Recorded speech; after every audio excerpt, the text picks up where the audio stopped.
cycle menstruel commence par des saignements menstruels, marquant le premier jour de la phase folliculaire. Lorsque la phase folliculaire commence, les niveaux d'œstrogène et de progestérone sont faibles. Par conséquent, les couches supérieures de la muqueuse épaisse de l'utérus se décomposent et sont éliminées, et les saignements menstruels apparaissent.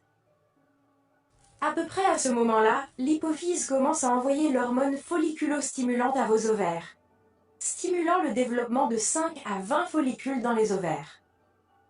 Chaque follicule contient un ovule immature et produit des œstrogènes.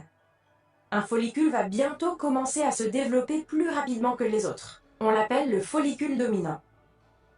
Au fur et à mesure que le follicule se développe, le taux d'œstrogène dans le sang augmente considérablement.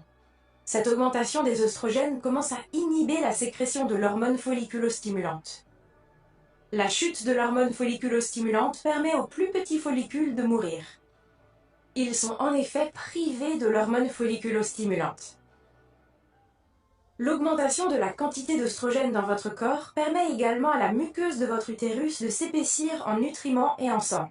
Ainsi, si vous tombez enceinte, l'ovule fécondé aura tout ce dont il a besoin pour se développer. La phase ovulatoire commence par une augmentation des niveaux de l'hormone lutéinisante et de l'hormone folliculostimulante.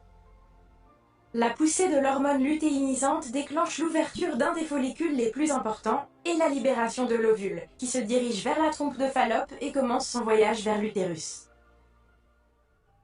L'ovulation se produit généralement 16 à 32 heures après le début de la poussée, vers le 14e jour du cycle menstruel.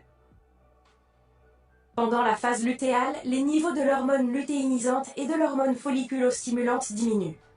Le follicule rompu se referme après avoir libéré l'ovule et forme un corps jaune qui produit des œstrogènes et de la progestérone, ce qui entraîne un épaississement encore plus important de la muqueuse de l'utérus. Si un ovule est fécondé, la progestérone favorise le début de la grossesse. Mais si aucune fécondation n'a lieu, le corps jaune se décompose entre 9 et 11 jours après l'ovulation. Il en résulte une chute des niveaux d'œstrogène et de progestérone, ce qui nous ramène au premier stade des menstruations si aucune grossesse n'a eu lieu. Merci d'avoir regardé cette vidéo.